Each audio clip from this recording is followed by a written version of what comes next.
Hello, my fellow humans. Just out of respect for everybody's time, if you're living in a city drinking fluoridated water and taking pharmaceuticals, don't waste your time watching this video. You're just permanently enslaved. And until you correct those things, good luck. Right? All right. So if you want to get out from under the Edomites, or what you're calling the Jews, right, that have a control grid, a matrix that you're surrounded by, that controls and enslaves your life, the first thing you got to do is stop using the Edomites' money, right? This is not money. It's legal tender. It never pays a debt, and the act of using it makes you a debtor.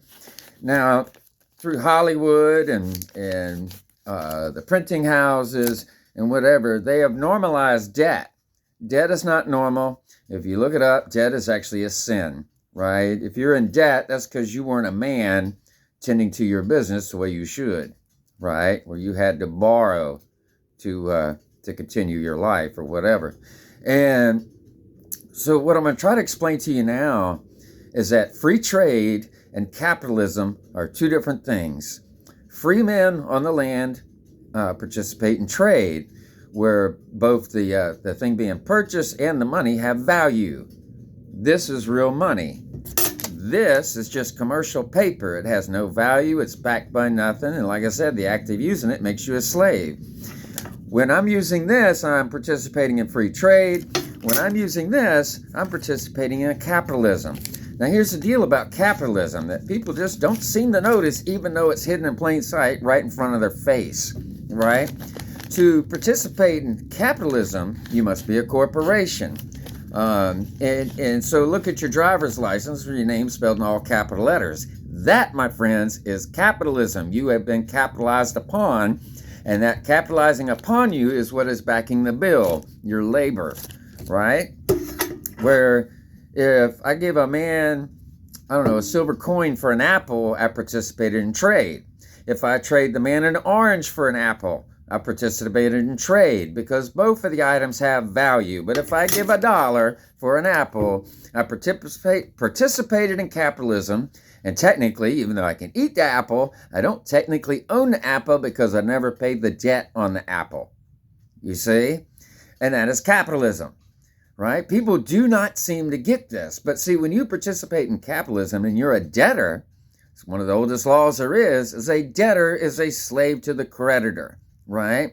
If you look in the 1828 Webster's Dictionary, you will not find the word capitalism. Why? Because it didn't exist back then. In 1828, we had trading companies, right? Corporation would be a very rare thing, but we had trading companies. People traded for goods and services, right? Now, if you look up Edward Mendelhouse Quote, or Colonel Edward Mendelhouse Quote, who was not a colonel of any army, he was a colonel for the Edomites, or the 13 banking families that are controlling the world, and they control the world with this, right? Because, see, they can go print as much of this as they want to buy up the whole planet, buy every politician or whatever, because you're dumb enough to use it and think it's money when it's not. It gives them unlimited power, right? So if you want to get out from under the thumb of the Edomites, or the 13 banking families, or what you're calling the Jews, you have to stop using the Jewish shekel. This is a shekel. That's all it is. It's not real money, right? And actually, technically, a shekel would be real money, but if you look up the definition of it, it would tell you weights and measures and precious metals, right? That is money. A cow is money. Land is money. It has value, right? Gold and silver coin is money. Why? Because it marks the labor of the man who mined the gold out of the ground, whether he did it yesterday or 100 years ago, right? You are trading something of value for something of value back, and you're participating in free trade, which is untaxable, right? But if you're participating in capitalism using commercial paper to buy things that you technically don't own, it's a privilege from the 13 banking families to buy something with debt, and therefore you pay a tax upon it, right? Our countries, the Western nations, they borrow worthless paper, pay it back and basically labor to get more paper, right? But when you pay taxes, 100% of it does not go to roads or schools or anything you think it does. It doesn't even fund the government. 100% of tax money goes to the creditor. Well, here in the United States, the creditor is the International Monetary Fund, which is owned by the 13 banking families. They run the world. They are the real capitalist, okay, who have capitalized upon you, the man, right? And so when you're participating in capitalism, you no longer have the rights of a man, right? Why? Because slaves don't have rights. Slaves are enslaved to their creditor until the creditor is made whole. And unfortunately, for over 100 years now, the creditor's never been made whole. Everybody's been made a debtor, right? And when you're a debtor, then you're subject to what's called the Uniform Commercial Code, right?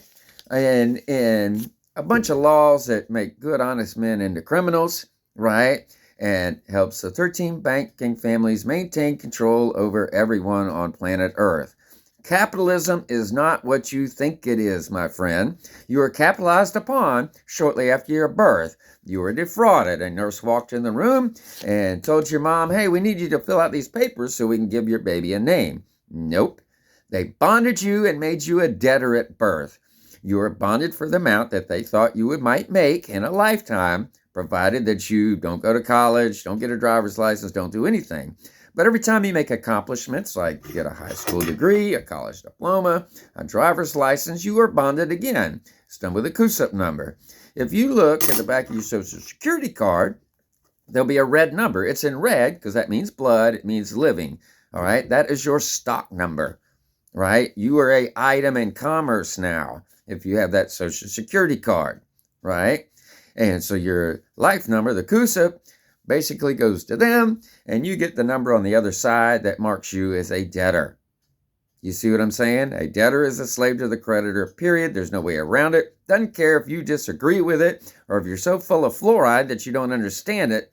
It is the fact, Jack, right? So if you want to get out from under the thumb of the Jews, stop using the Jews' money, right? It's not money. It's a slavery system called capitalism.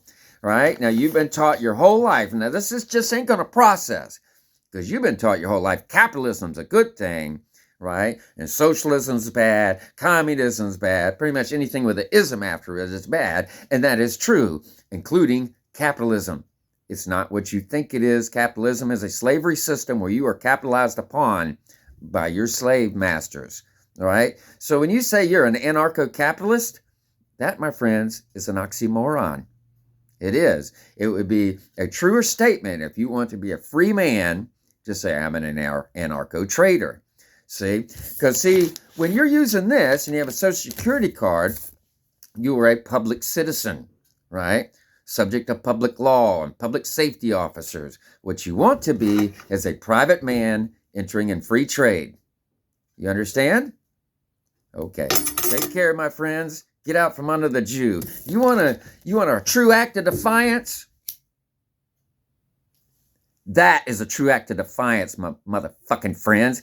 Get out from under the thumb of the fucking Jew. He's just fucking enslaved you through every angle. Everything you know your whole life was taught to you by them to enslave you. Okay? That's what it is. Stop fucking doing it.